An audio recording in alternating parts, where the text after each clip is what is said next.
आज की इस वीडियो में हम आपको शहजादी हुस्नाबाद की कहानी सुनाने जा रहे हैं। शहजादी हुस्नाबाद बहुत खूबसूरत शहजादी थी जिसको उसके बाप बादशाह ने एक छोटी सी कोताही के सबब जिंदाल में डाल दिया और फिर वहां से एक वजीर ने उसे निकला और फिर दरिया में बहा दिया। उसके बाद उनके साथ जो कुछ हुआ वह सब आप आज की इस वीडियो में जानेंगे। तो इस कहानी को मुकम्मल देखते रहिए। कहानी पसंद आने की सूरत में इसे लाइक करें, साथ ही हमारे YouTube चैनल को सब्सक्राइब जरूर कर लें। तो चलिए दोस्तों शुरू करते हैं। किसी जमाने की बात है, किसी जगह एक जालिम बादशाह हुकूमत करता था। उसकी एक बेटी थी जिसका नाम हुस्नाबाद था। बेहद खूबसूरत थी। उसके हुस्न का खूबसूरती का कोई सानी नहीं था। न चांद उसकी बराबरी कर सकता था, न सूरज। चांद उसके चेहरे से मात खाता था तो सूरज उसकी आंखों से बहुत से मुल्कों से शहजादी के लिए शादी के पैगाम आते, लेकिन बादशाह सबको साफ इनकार कर देता था। हुस्नाबाद की माँ एक गरीब आदमी की बेटी थी और बादशाह अपनी बीवी यानी मल्लिका को हर वक्त यह कहकर ताने देता रहता था कि तुम एक बादशाह की बीवी होने के नाते अच्छा खाती पीती और अच्छा पहनती हो। किसी गरीब की बीवी बनी होती तो रोटी के बदले मिट्टी चबाया करती, खाने को तरसती तुम। हुस्नाबाद की माँ बेचारी बादशाह के ताने सुनकर बहुत रोती थी। अपनी माँ को रोता देख शहजादी हुस्नाबाद भी खूब रोती और अपनी माँ से कहती, अम्मी जान, आप हरगिज किसी अमीर शहजादे से मेरी शादी ना कीजिएगा। मेरी शादी किसी गरीब से ही कर दीजिएगा। किस्मत ने साथ दिया तो मैं खुद अपने शौहर को बादशाह बना दूंगी। मैं उसको अपने बाप की जगह तख्त पर बिठा दूंगी और इससे सभी गरीबों का भला हो जाएगा। एक दिन बादशाह अपने तख्त पर बैठा हुआ था कि उसी वक्त एक कौवा कहीं से उड़कर आया और खिड़की के सामने के दरख्त पर बैठकर जोर जोर से काव काव करने लगा। बादशाह ने फौरन अपने 4 सलाहकारों को जमा किया और उनसे पूछा, यह कौवा क्या कहता है? सलाहकार बड़ी देर तक सोचते रहे और फिर उन्होंने बादशाह से कहा, बादशाह, आलम इसकी बोली हमारी समझ में नहीं आती। यह ठहरा एक कौवा और हम इंसान हैं। शायद इसको कुछ तफरी करनी सूझी है, बस इसीलिए काव काव कर रहा है। बादशाह ने आग बगूला होकर झल्लाद को आवाज दी। उसी वक्त 4 झल्लाद स्याह गिद्धों की तरह आ धमके और एक आवाज में कह उठे, किसकी मौत आई है? हम पलक झपकते ही मैं उसका सर बदन से जुदा कर देंगे। इन सबको ले जाकर इनकी गर्दन काट दो। बादशाह ने हुक्म दिया। इतने में वह लड़की हुस्नाबाद दौड़कर बाप के पास आई और उससे कहा, अब्बा जान, अगर मैं आपके सवाल का जवाब दे दूं तो क्या आप इन सलाहकारों को छोड़ देंगे? हां, अगर तुमने जवाब दे दिया तो मैं इनको छोड़ दूंगा। बादशाह ने जवाब दिया, तो सुनिए, अब्बा जान, हुस्नाबाद ने कहा, यह कौवा कहता है कि जो शौहर को आसमान पर उठा दे वह बीवी है और जो उसको मिट्टी में मिला दे वह भी बीवी है। यह सुनकर बादशाह को इतना गुस्सा आया कि उसके सर का एक एक बाल सुई की तरह खड़ा हो गया और उसने गरजते हुए अपनी बेटी से कहा, नालायक लड़की, बेशर्म कहीं की, क्या तेरा मतलब है कि मेरा सारा सुख चैन तेरी माँ की बदौलत है जो एक कंगाल की बेटी है? क्या बकवास है। मैं तुझको जिंदा जमीन में दफना दूंगा ताकि सब लड़कियां इससे सबक सीखें, अपने बाप के आगे अपना मुंह ना खुला करें। बादशाह ने हुस्नाबाद को जिंदाल में डाल दिया और अपने सलाहकारों को छोड़ दिया। उसके बाद वह 1 महीने तक मुंह काला की उदास उदास ख्यालों में महल के अंदर बैठा रहा। एक दिन उसके बड़े वजीर ने उसको समझाया, बादशाह सलामत, आप यूं अंदर ही अंदर ना बैठे रहे, जरा अपना दिल बहलाने की कोशिश करें। आइए कहीं शिकार खेलने चले। वजीर के मशवरे पर बादशाह अपने तमाम 400 सलाहकारों और 40 वजीरों के बड़े दस्ते को साथ लेकर शिकार खेलने निकल गया। बादशाह और उसके सारे साथी 7 दिन तक शिकार की तलाश में घूमते फिरे, लेकिन कुछ उनके हाथ ना आया। बादशाह को बहुत दुख हुआ। वह लोग चले जा रहे थे कि कुछ दूरी पर एक दरिया दिखाई दिया। वो चलते हुए किनारे पर आए तो देखा कि एक सफेद रेश बूढ़ा किनारे पर बैठा है। वह पानी से छोटे छोटे पत्थर निकालता है और उन पर कुछ लिखकर फिर पानी में डाल देता है। बादशाह ने उससे पूछा, ऐ बूढ़े, तुम कौन हो और यहां बैठे क्या कर रहे हो? बूढ़ा कहने लगा, मैं एक गरीब आदमी हूं, भला मैं बादशाह से कैसे बोलूं? बादशाह ने कहा, मेरे सवाल का जवाब दो, वरना अभी तलवार से तुम्हारे 2 टुकड़े कर दूंगा। बूढ़ा बोला, मैं लोगों की किस्मत बता रहा हूं। बादशाह ने कहा, अच्छा तो यह बताओ कि मेरी सरकश बेटी की किस्मत कैसी है? बूढ़े ने पानी में हाथ डालकर मुट्ठी भर कंकर निकाले और उनको देखते हुए कहा, एक मुल्क में जिसका नाम शहर जर्जन है, एक बहादुर नौजवान रहता है। वह एक गरीब चरवाहे का बेटा है। उसी गरीब नौजवान के साथ तुम्हारी बेटी की शादी होगी। बादशाह ने, जिसका चेहरा गुस्से से सुर्ख हो गया था, पूछा, उस मुल्क तक कितने दिनों का रास्ता है? किसी अच्छे घोड़े पर सफर किया जाए तो 18 महीने लगेंगे। बूढ़े ने जवाब दिया। घर लौटने पर बादशाह 3 दिन तक बराबर सोचता रहा कि क्या किया जाए ताकि मेरी बेटी उस अदना गरीब चरवाहे को ना मिले। उसको भूखा मार डालूं या उसके टुकड़े टुकड़े कर डालूं। बड़े वजीर को बादशाह के इन स्याह मंसूबों का पता चल गया। उसको लड़की पर रहम आ गया। चुनांचे रात को वह उसको जिंदाल से निकालकर अपने घर ले आया। अगले दिन उसने एक बढ़ई को बुलाया और उसको बहुत से पैसे देकर उससे कहा, एक ऐसा संदूक बना दो जिसके अंदर किसी तरह पानी ना जा सके। संदूक बनकर तैयार हो गया तो वजीर ने हुस्नाबाद से कहा, बेटी आओ, इस संदूक में लेट जाओ। मैं 40 दिनों की खुराक रखकर संदूक को दरिया में डाल दूंगा। तुम्हारी किस्मत में जीना लिखा है तो बहरहाल जियोगी। बादशाह की तलवार से या जिंदाल में पड़े पड़े मर जाने से कहीं अच्छा है कि तुम कहीं भेड़ बकरियां चराया करो। लड़की संदूक में बैठ गई। वजीर ने संदूक बंद करके आधी रात के वक्त उसको दरिया में डाल दिया। सतयुग दरिया में वह निकला। संदूक दरिया में 3 महीनों तक बहता रहा। लड़की ने एक एक दिन की खुराक 4-4 दिन खाकर अपने आप को किसी तरह जलाए रखा था। एक मुल्क में कारा शाह नाम का एक बादशाह था। वहीं एक बूढ़ा आदमी भी रहता था जिसके बहुत सारे पोते थे। लेकिन गुर्बत का यह आलम था कि घर में खाने को कुछ भी नहीं था। वह पहाड़ी जंगल से बादशाह के लिए लकड़ियां इकट्ठा करके लाया करता था। वो एक दिन अपनी कुल्हाड़ी कंधे पर रखे और रस्सी कमर के गिर्द लपेटे लकड़ियां जमा करने के लिए शहर से बाहर निकल आया। उसने लकड़ियों का एक गट्ठा जमा कर लिया और वापस जाने ही वाला था कि उसे शदीद प्यास महसूस हुई। पास ही एक दरिया बहता था। वो लकड़ियों का गट्ठा वहीं छोड़कर पानी पीने के लिए दरिया पर आया। देखता क्या है कि दरिया में किनारे किनारे एक संदूक बहता चला रहा है। वह फौरन अपने कपड़े उतारकर पानी में उतरा और संदूक को खींचता हुआ किनारे पर ले आया। उसने चारों तरफ से खूब देखा भाला, लेकिन उसकी समझ में ना आया कि उसको किस तरह खोला जाए। तब उसने अपनी कुल्हाड़ी से संदूक के ढकने में से एक सुराख बनाया और अंदर झांका तो वहां एक निहायत हसीन लड़की लेटी हुई नजर आई। बूढ़ा दंग रह गया। उसने सोचा कि शायद यह किसी सौदागर की बेटी होगी। बाप के साथ सफर पर निकली होगी, जहाज डूब गया होगा और संदूक पानी के ऊपर रह गया होगा। ए लड़की, तुम जिंदा हो कि मुर्दा? बूढ़े ने लड़की को आवाज दी। मैं जिंदा हूं, हुस्नाबाद ने अंदर से जवाब दिया और उठकर बैठ गई। बूढ़ा सोचने लगा कि अब क्या किया जाए। अगर संदूक को छोड़कर लकड़ियां महल में ले जाऊंगा, मुझे तो उनके एवज बादशाह से 20 सिक्के से ज्यादा नहीं मिलेंगे, और लकड़ियों को छोड़ दूं और संदूक को उठाकर महल में ले जाऊं तो इसका कुछ भी नहीं मिलेगा। बेहतर यही है कि संदूक को बाजार ले जाकर बेच दूं। आखिर किसको पता चलेगा कि इसके अंदर क्या है। यह तय करके बूढ़ा संदूक को लेकर बाजार पहुंचा। वह अभी बाजार खुला हुआ था कि कारा शाह उधर आ निकला और उसको देख लिया। उसने कड़क कर बूढ़े से पूछा, ए बूढ़े, लकड़ियां कहां हैं? मेरी लकड़ियों की फिक्र ना करके तुम किसी के यहां चोरी करने गए और संदूक उठा लाए हो। यह कहते हुए उसने अपनी तलवार खींच ली और उससे बूढ़े के 2 टुकड़े कर डाले। फिर उसने अपने नौकरों को हुक्म दिया कि संदूक को उठाकर महल ले चलो। महल में संदूक को खोला गया तो हुस्नाबाद का हुस्न देखकर बादशाह उस पर लट्टू हो गया और उसी वक्त लड़की से कहा कि मुझसे शादी कर लो। हुस्नाबाद रो पड़ी। उसने अपने आप से कहा, मैं तो किसी गरीब से शादी करने का अहद कर चुकी हूं, अब क्या करूं? फिर उसने बादशाह से कहा, आप मुझे 40 दिनों की मोहलत दीजिए। मैं बराबर 3 महीने तक संदूक के अंदर पड़ी रही हूं। तंग आ गई हूं, थक गई हूं, अब जरा आराम कर लूं, लड़कियों के साथ खेल लूं, तफरी कर लूं। तुमने अभी इसी दम मुझसे शादी ना की तो मैं तुमको मार डालूंगा। कारा शाह ने दांत पीस कर कहा, तो फिर कम से कम 3 दिनों की छुट्टी दे दीजिए। लड़की ने गिड़गिड़ा कर कहा, तुम्हारे आराम और तफरी के लिए 1 ही दिन काफी है। कारा शाह ने सख्ती से कहा और हुस्नाबाद को छोड़ दिया। 40 लड़कियों को उसके साथ कर दिया और उनको ताकीद कर दी कि वह उस पर बराबर निगाह रखें। एक लम्हे के लिए भी उसको निगाहों से ओझल ना होने दे। हुस्नाबाद 40 लड़कियों से घिरी हुई बादशाह के बाग में आई। बाग के उस तरफ दरिया बहता था। हुस्नाबाद ने लड़कियों से कहा कि चलो चल के दरिया में नहाए। वो सब दरिया के किनारे आई। हुस्नाबाद ज्यों ही पानी में उतरी, एक हैबतनाक मछली न जाने कहां से आ निकली और लड़की को निगलकर फिर पानी में गायब हो गई। लड़कियां दौड़ी हुई महल में आईं और बादशाह को इस हादसे की इत्तला दी। यह खबर सुनते ही कारा शाह कर्राह उठा। उसने अपना ताज, सोने की पेटी, शाही लिबास सब उतार उतार कर फर्श पर फेंक दिया और महल छोड़कर शहर से निकल कर गया, बियाबानों की तरफ चला गया। अब आइए शहर जर्जा का हाल सुनिए। एक दिन दरिया के किनारे पर एक नौजवान चरवाहा भेड़ बकरियां चरा रहा था। कुछ माहीगीर दरिया में जाल डालकर मछलियों का शिकार कर रहे थे। चरवाहे ने माहीगीर का अपना दुखड़ा सुनाते हुए कहा, मेरे बाप और मैं दोनों भूखे हैं। शहर जाकर रोटी लाने की कोई सूरत नहीं है। बाप बीमार है और मैं यहाँ भेड़ बकरियों को चराने में मसरूफ हूँ। मैं उनको छोड़कर कहीं नहीं जा सकता। तुम लोग मुझे कोई मछली दे देना, मैं उसे ले जाकर अपने बाप को खिला दूंगा।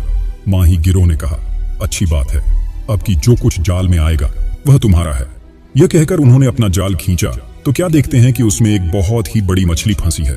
उन्होंने वह बड़ी मछली चरवाहे को दे दी। चरवाहे ने उसको उठाना चाहा तो उसे उठा ना सका।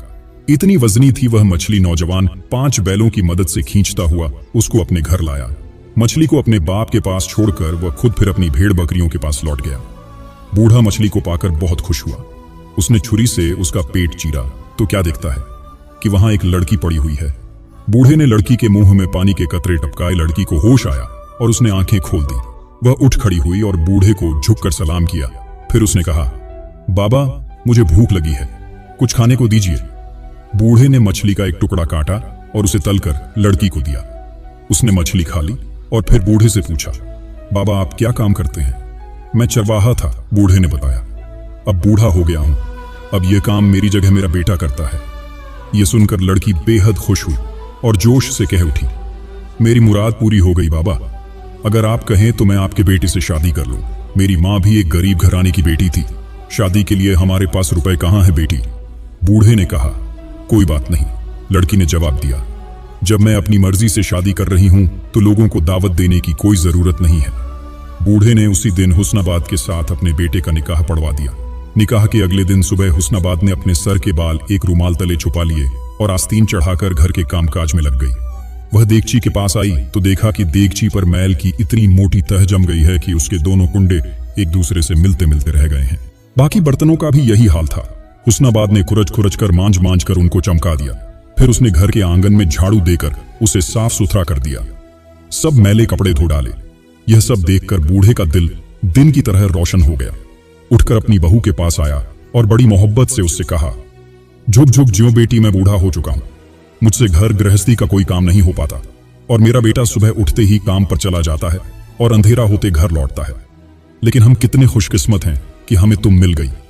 ये देखकर कि तुम इतनी मेहनत करती हो, मेरा भी जी चाहता है कि तुम्हारी कुछ मदद करूं। मुझे भी कोई काम बताओ। हुस्नाबाद ने अपने कान का एक बाला उतारा और उसको बूढ़े के हाथ में देते हुए उससे कहा, आप इसको बाजार ले जाइए। कोई इसका दाम पूछे तो कह दीजिए कि तुम खुद ईमानदारी से कुछ दे दो। वह जितना दे उतने में ही इसको बेच दीजिए। बूढ़ा बाले को लेकर बाजार पहुंचा। एन उस वक्त बड़े बड़े सौदागर माल खरीदने बाजार आए हुए थे। एक सौदागर ने देखा कि एक बूढ़ा एक निहायत खूबसूरत बाले को हाथ में लिए खड़ा है। उसने बूढ़े के पास आकर पूछा, बाबा इसके क्या दाम है? ये क्या दाम? आप खुद ईमानदारी से कुछ दे दीजिए। बूढ़े ने जवाब दिया। सौदागर ने एक हाथ लंबी एक संदूकची सोने से भरकर बूढ़े को देते हुए पूछा, ये काफी है या कुछ और दूं? मैंने तो कह दिया कि खुद ईमानदारी से कुछ दे दीजिए। बूढ़े ने जवाब दिया। सौदागर ने एक थैली भर सोना और दिया और उस सारी दौलत को लाद कर घर ले जाने के लिए अपने खच्चर को भी दे दिया। बूढ़े ने दिल में सोचा, ये मेरा मजाक उड़ा रहा है क्या? अच्छा, मैं भी इसको सबक सिखाई देता हूं। इसका सारा सोना गड्ढे पर लाद कर ले चलता हूं, फिर ये मेरे पीछे भागता फिरे। यह सोचकर उसने सारा सोना गड्ढे पर लादा और चल दिया। उधर सौदागर सोच रहा था कि काश ऐसा ही एक और बाला मिल जाए तो मैं यह जोड़ा अपने बादशाह को दे दूं, जिसे बादशाह सलामत बहुत खुश होंगे और मुझे बहुत ज्यादा इज्जत से नवाजेंगे। बूढ़े ने सारा सोना घर लाकर अपनी बहू के हवाले कर दिया। अगले दिन हुस्नबाद ने अपने दूसरे कान का बाला भी उतारकर अपने ससुर को दिया कि इसको भी बेच आइए। जाइए। बूढ़ा बाले को लेकर फिर बाजार पहुंचा। फिर उसी सौदागर ने उसके पास आकर पूछा, बाबा इसके दाम क्या है? मैं इसको तुम्हारे हाथ नहीं बेचूंगा। बूढ़े ने कहा, पिछली दफा तुमने मेरा खूब मजाक उड़ाया था। अच्छा तो फिर आप मेरे साथ मेरे घर चलिए। सौदागर ने कहा। वो बूढ़े को अपने साथ घर ले आया। उसने सोने से भरी 2 संदूकचियां बूढ़े को दे दी। यही नहीं, उसने बूढ़े को एक कीमती चोगा भी पहनाया और गधे भी दे दिए। फिर उसने पूछा, बाबा आपका घर कहाँ है? बूढ़े ने सोचा कि अगर मैं अपना घर बता दूंगा तो यह जाकर मुझको लूट लेगा। चुनांचे उसने जवाब दिया, मेरा कोई घर नहीं है। घर आकर बूढ़े ने सारा सोना अपनी बहू को दे दिया। हुस्नाबाद ने यह सारी दौलत अंदर ले जाकर छुपा दी और फिर उसने अपने ससुर और शौहर से कहा, अब आप लोग जाकर 200 राज मजदूरों को ले आइए, हम यहाँ एक शहर तामीर कराएंगे। वह जाकर शहर से राज मजदूरों को ले आए। हुस्नाबाद ने उन सब से कहा, आप लोग सब घर जाकर अपने अपनी बीवी बच्चों को भी ले आइए। वह सब जाकर अपने बीवी बच्चों को ले आए तो शहर की तामीर का काम शुरू हो गया। हुस्नाबाद की हिदायत पर राज मजदूरों ने सबसे पहले एक लंबी चौड़ी दीवार बनाना शुरू की। सब मजदूरों को और उनके बाल बच्चों को रोज खाना खिलाया जाता और कुछ पैसे भी दिए जाते थे। हुस्नाबाद ने उन सबको अच्छे अच्छे कपड़े भी बनवा दिए। हुस्नाबाद की इस रहम दिल्ली का हाल सुनकर हर तरफ से और भी मजदूर आने लगे। वह सबकी आंफ भगत करती, सबको खिलाती पिलाती और कपड़े बनवा कर देती थी। पास से गुजरने वाले राहगीर पूछते, ये दीवार कौन बनवा रहा है? इसको चरवाहे की बीवी बनवा रही है। मजदूर जवाब देते और पूछने वालों से कहते, काम करना हो तो तुम भी आ जाओ, यहाँ तुम्हें अच्छी मजदूरी मिलेगी और खाने पीने और पहनने को भी मिलेगा। 15 दिन के अंदर अंदर 5000 खानदान के लोग वहां जमा हो गए। उन्होंने 3 महीनों के अंदर अंदर इतनी जमीन के गिर्द दीवार खड़ी कर दी जिसकी लंबाई और चौड़ाई 10 दिनों में तय होने वाले रास्ते के बराबर थी। उस दीवार में 12 दरवाजे बनाए गए और हर दरवाजे पर हुस्नाबाद की तस्वीर लगाकर नीचे लिख दिया गया, इस शहर का नाम है हुस्नाबाद। जिस किसी को रोटी कपड़े की जरूरत हो यहां आकर नौकरी करें। 1 साल के अंदर अंदर 75,000 खानदान आकर बस गए। हुस्नाबाद ने हर एक खानदान को दालान और कोठरी समेत एक अलग मकान बनवा दिया। शहर के हर एक दरवाजे पर 25 सिपाही खड़े कर दिए और उनको हुक्म दिया, जो आदमी देर तक मेरी तस्वीर को देखता रहे उसको पकड़कर मेरे पास लाया करो। इसलिए शहर की शोहरत शहर जर्जा के बादशाह तक पहुंच गई। वह आग बगूला हो गया और गरज कर बोला, इस मुल्क में वह कौन है जिसको मेरी अजमत और सरवत पर हाथ उठाने की जरूरत हुई है? यह कौन है जो मेरी जागीर में शहर आबाद कर रहा है? उसको अपनी जान की नहीं, मैं अभी जाकर उसका सर तन से जुदा किए देता हूं। बादशाह शहर हुस्नाबाद पहुंचा और दरवाजे पर पहरेदार को देखकर उनसे पूछा, यह शहर किसने बनवाया है? जिसकी यह तस्वीर है उसी ने बनवाया है। पहरेदार ने जवाब दिया और उन्होंने दरवाजे पर लगी हुई हुस्नाबाद की तस्वीर की तरफ इशारा किया। जब हम आपके यहाँ नौकरी करते थे तो आप हमारे बाल बच्चों की फिक्र करना तो दूर की बात, खुद हमको भी पेट भरकर खाने को नहीं देते थे। और हुस्नाबाद न सिर्फ हमारी बल्कि हमारे बाल बच्चों की भी खूब अच्छी तरह परवरिश कर रही है। वह हमें किसी चीज की कमी महसूस नहीं होने देती और हमारे बच्चों को पढ़ाती भी है। हमारे बहुत से बच्चे तरह तरह के हुनर सीख गए हैं। बादशाह ने हुस्नाबाद की तस्वीर देखी तो उस पर आशिक हो गया। वह शहर में दाखिल हुआ और महल में पहुंचा। हुस्नाबाद के सिपाहियों ने आकर उसको इत्तला दी कि शहर जर्जन का बादशाह आया है। उसने यह ख्वाहिश जाहिर की है कि आप उसकी बीवी बन जाएं। यह सुनकर हुस्नाबाद को गुस्सा आ गया और उसने हिदायत की कि बादशाह को अंदर लाया जाए। वह अंदर आया तो हुस्नाबाद ने उससे पूछा, अरे बादशाह बताओ तो सही, तुम्हारी कितनी बीवियां हैं? मेरी 40 बीवियां हैं। बादशाह ने अकड़कर जवाब दिया, 40 बीवियां हैं और अभी कुछ अरमान बाकी हैं। हुस्नाबाद ने तन से कहा, बादशाह जल ही तो गया। उसने कड़क कर कहा, अच्छा तुम मुझे ताने भी देने लगी, तुम्हारी ये हिम्मत। यह कहकर उसने अपनी तलवार खींच ली, लेकिन हुस्नाबाद के नौकर दौड़कर आए और बादशाह को पकड़ लिया। उन्होंने उसके हाथ पांव जंजीरों में जकड़ दिए और ले जाकर जिंदाल में डाल दिया। बादशाह का हश्र देखकर मुल्क के बाशिंदे बहुत खुश हुए। उनके नुमाइंदे हुस्नाबाद के पास आए और उससे गुजारिश करने लगे कि शहर जर्जन का नज़म नस्क चलाने का काम आप अपने जिम्मे ले लें। हुस्नाबाद राजी हो गई। चंद महीने गुजर गए। एक दिन एक दरवेश शहर हुस्नाबाद के दरवाजे पर आया और वह हुस्नाबाद की तस्वीर देखकर रो पड़ा। पहरेदार उसको पकड़कर मलका हुस्नाबाद के पास ले चले। हुस्नाबाद खिड़की में से देखकर उसको पहचान गई। यह बादशाह काराशाह था जो हुस्नाबाद को अपनी बीवी बनाने के लिए बेताब था और उसको आराम और तफरी के लिए सिर्फ 1 दिन की मोहलत दी थी। हुस्नाबाद तख्त पर बैठ गई और अपने चेहरे पर नकाब डाल लिया। काराशाह को अंदर लाया गया तो हुस्नाबाद ने उससे पूछा, दरवेश तुम रो क्यों रहे हो? आप मेरी हकीर सी जान बख्श दें तो अर्ज करूं। दरवेश बोला। हुस्नाबाद बोली, हाँ कहो बख्श दी। मैंने दरवेश कहने लगा, मुझे एक लड़की से मोहब्बत हो गई थी, उसका नाम हुस्नाबाद था। आज इस शहर के दरवाजे पर मैंने उसकी तस्वीर देखी। हुस्नाबाद बोली, वह लड़की खुद कहाँ है? दरवेश कहने लगा, वह नहाने गई और दरिया में डूब गई थी। मुझे यही बताया गया था, लेकिन अगर पता चला कि उसने मुझे धोखा दिया है, कनीज को रिश्वत देकर भाग गई, तो मुझसे बुरा कोई ना होगा। मैं उसको जंगली घोड़े की दुम से बंधवाकर बियाबान में छोड़ दूंगा ताकि वह उस गुस्ताख को कांटों पर इस तरह घसीटते फिरे कि एक एक कांटे पर उसके जिस्म का एक टुकड़ा रह जाए। हुस्नाबाद कहने लगी, तुम्हारे आगे इसका कोई कसूर नहीं है, तुम उस पर गुस्सा मत करो। ये मेरी वही हुस्नाबाद तो नहीं है। बादशाह काराशाह ने सोचा और उसने कपड़ों के अंदर छुपाई हुई अपनी तलवार निकाल ली और उसको हुस्नाबाद के सर के ऊपर करके गरजते हुए कहा, अपना मुंह खोलो, मैं तुम्हारी सूरत देखना चाहता हूं। लेकिन नौकर दौड़कर आए और काराशाह को पकड़कर जिंदाल में डाल दिया। उसके बाद हुस्नाबाद ने अपने बड़े वजीर को बुला लिया और उससे कहा, अब तुम जरा गिनकर देखो कि हमारी फौज में कितने सिपाही हैं। वजीर ने हिसाब लगाया। मालूम हुआ कि कुल मिलाकर 7 लाख घुड़सवार और प्यादे हैं। इन सबको सफर के लिए तैयार कर लो। हुस्नाबाद ने वजीर को हिदायत की। 40 दिनों में फौज सफर के लिए तैयार हो गई। फिर हुस्नाबाद अपने चरवाहे शौहर के हमराह और अपने फौज को साथ लिए हुए अपने बाप की सल्तनत की तरफ चल पड़ी। सहरा और बियाबान से गुजरती पहाड़ों और दरियाओं को पार करती झीलों को पीछे छोड़ती हुई फौज चलती रही, आगे बढ़ती रही। फौज चलती रही। और अब आइए जरा हुस्नाबाद के जालिम बाप का हाल सुनिए। एक दिन उसने ख्वाब में देखा कि एक चील कहीं से उड़कर आई और उसको उठाकर ऊपर ले गई। आसमान और जमीन के बीच पहुंचकर चील रुक गई और उससे कहा, तू मेरा गुलाम बन जा, वरना मैं तेरी गर्दन तोड़ दूंगी। जालिम बादशाह ने चील से गिड़गिड़ाकर कहा, मेरा तख्त ताज ले लो, मेरी सल्तनत और मेरा खजाना ले लो, मेरी जान बख्श दो। चील ने जवाब दिया, तेरी दौलत और सल्तनत की मुझे कोई जरूरत नहीं, मैं तो तेरी बेटी हुस्नाबाद का खून पीना चाहती हूं। अपनी बेटी का नाम सुनकर बादशाह रो पड़ा। इतने में अचानक पहाड़ के पीछे से हुस्नाबाद नमूदार हुई। उसके एक हाथ में तलवार थी और दूसरे हाथ में सुरखाब के गोश्त के बने हुए कबाब की सीख। हुस्नाबाद ने आकर अपनी तलवार से चील के 2 टुकड़े कर दिए। हाथ बढ़ाकर अपने बाप को कमर से पकड़ लिया और आहिस्ता से नीचे लाकर जमीन पर रख दिया। फिर उसने कबाब अपने बाप के हाथ में थमाकर उससे कहा, अब्बा जान, अगर मुझसे कोई खता हुई है तो उसको माफ कर दीजिए। बादशाह की चीख निकल गई और वह जाग गया। सुबह को उसने 400 सलाहकारों और 40 वजीर को बुला लिया और उनसे कहा, अगर तुम मेरे ख्वाब की ताबीर ना बता सके तो तुम में से किसी को जिंदा नहीं छोड़ूंगा। बड़े वजीर ने खड़े होकर कहा, अगर आप मेरी जान बख्श दें तो मैं आपके ख्वाब की ताबीर बता दूं। हाँ बताओ, बादशाह ने गर्ज कर कहा। बड़े वजीर ने कहा, जिस चील ने आपको उठा लिया था वह कोई दुश्मन है। जिस वक्त वह हमारे मुल्क पर कब्जा करके आपको कैदी बना लेगा, उस वक्त आपकी बेटी आकर आपको आजाद कराएगी, लेकिन आपके तख्तो ताज किसी दूसरे के हाथ में चले जाएंगे। झूठ बादशाह गरजा, मेरी सरकश बेटी को तो खाक में मिले अरसा हो चुका है। जरूर तुम मुझको डराकर चैन आराम से महरूम करना चाहते हो। मैं तुमको जिंदाल में डलवा दूंगा ताकि मेरी बेटी के साथ तुम भी वहीं मर खप जाओ।